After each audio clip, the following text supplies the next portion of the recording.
They say every neighborhood has that one guy who takes the HOA too seriously, but ours had Doyle Mason.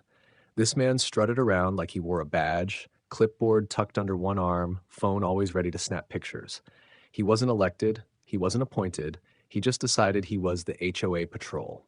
And last week, he crossed a line that Grandpa wasn't about to let slide. Before we dive in, comment which country you're watching from. Let's see how far this story travels. It started with the creak of our backyard fence at 5:30 in the morning. I was still groggy pouring cereal when Grandpa, sitting in his rocker on the porch, muttered, "There he goes again." Sure enough, Doyle was scaling our fence like a burglar, phone in hand, snapping photos of Grandpa's tomato plants. He claimed they violated community aesthetics. Can you imagine? A 75-year-old veteran growing tomatoes was apparently a crime against the neighborhood. I wanted to storm out there and confront him, but Grandpa just raised a hand and said, "Patience. Let a fool show himself long enough and he'll write his own ending." That was his way, measured, calm, the opposite of Doyle's manic energy. This wasn't the first time Doyle trespassed. Twice before, we caught him poking around near our shed, once even rattling the door like he expected to find contraband. Grandpa reported him to the HOA board, but the president, Linda Clay, brushed it off with a smile. "Oh, Doyle's just enthusiastic. He cares about the neighborhood." Enthusiastic? The man was breaking state trespassing law under NC Gen Stat 14159.13.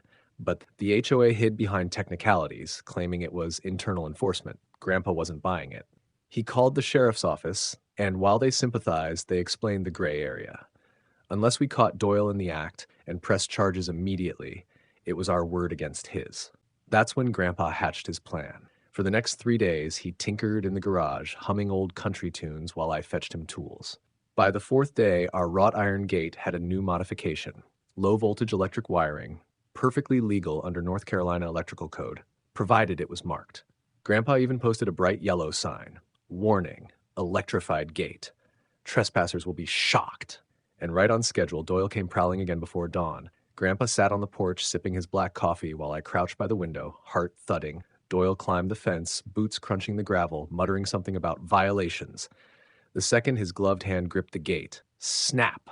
A jolt sent him yelping like a startled dog. He stumbled back, arms flailing, landed in the dirt, and scrambled to his feet, limping toward the street. Grandpa didn't move an inch. He just leaned back in his chair, eyes glinting.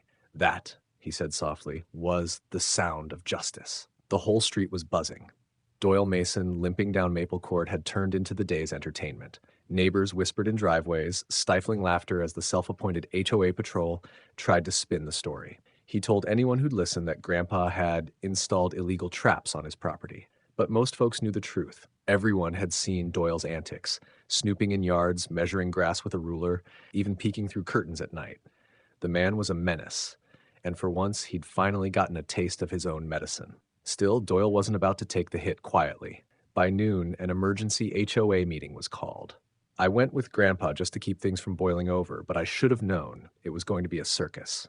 Linda Clay, the HOA president, sat at the head of the long table, pearls around her neck and that permanent fake smile plastered on her face. Doyle sat to her right, arm in a sling for dramatic effect. He pointed at Grandpa like he'd uncovered a crime scene. "This man," Doyle declared, "is endangering the neighborhood. He has rigged up an electrified weapon. That gate nearly killed me." Grandpa didn't flinch. He simply leaned forward, placed a folded piece of paper on the table, and said, "That, Mrs. Clay, is a permit issued under the state electrical code. Fully legal, clearly signed," and I posted the required warning notice. Linda tried to wiggle out of it. "Legal or not, it's aggressive. It goes against the spirit of community living. The HOA has the right to regulate installations." Grandpa's voice dropped into that gravelly tone that always made me sit straighter. "Regulate, sure. Trespass, no. North Carolina trespassing statute makes it a crime to enter private property without consent. Doyle has done it 3 times. I'm done warning him. Next time, I'll press charges and let a judge sort it out." You could feel the shift in the room. Neighbors who had been silent suddenly nodded. One woman spoke up. "Doyle came into my backyard last month to measure my shrubs. I thought I was the only one." Another chimed in. "He photographed my kids' bikes and called them an eyesore." The tide was turning, and Doyle's face went redder with every word. Linda banged the gavel, desperate to regain control. "This is not the place for accusations. We are discussing Mr. Thompson's."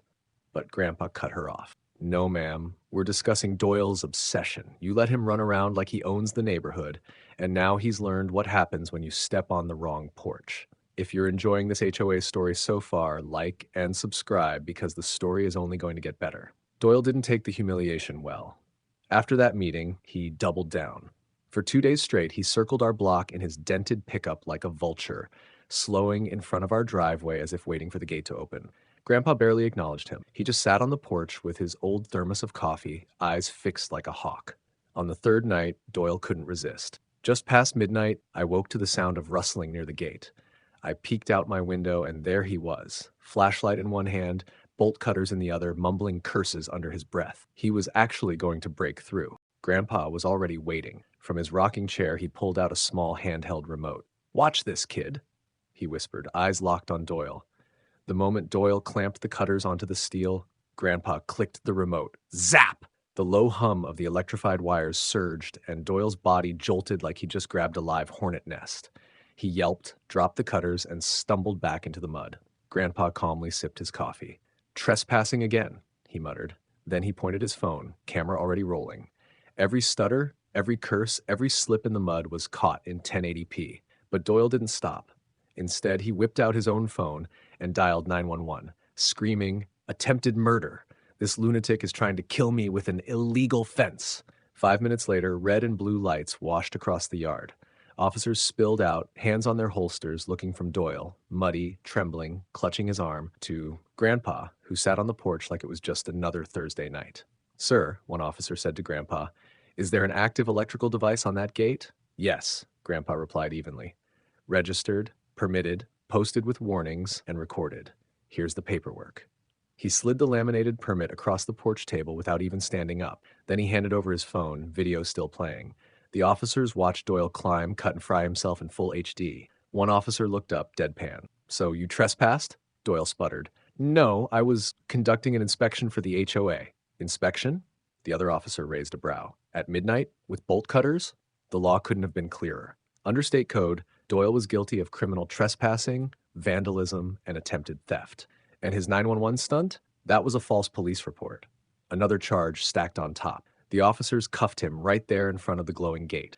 Doyle shouted about conspiracies, about Grandpa being a danger to the community, but nobody listened. Neighbors had gathered at the commotion, and for the first time they weren't whispering. They were clapping.